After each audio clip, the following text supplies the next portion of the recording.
Hello everyone, welcome back to Gowri kitchen. Today we are going to see how to make lemon rice. Before going to the video, if you're new to our channel, please do like, share and subscribe. Thank you.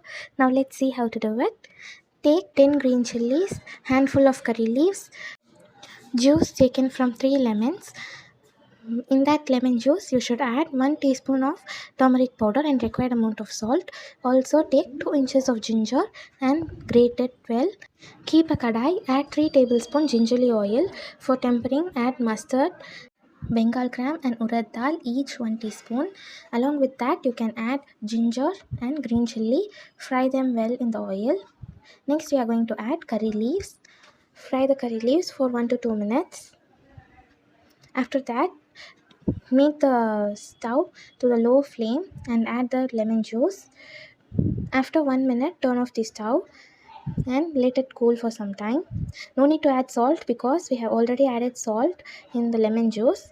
Add required amount of cooked white rice while mixing the lemon rice.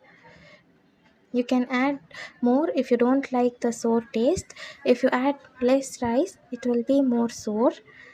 I have added nearly 4 cups of rice. Now our lemon rice is ready. Please do like, share and subscribe. Thank you.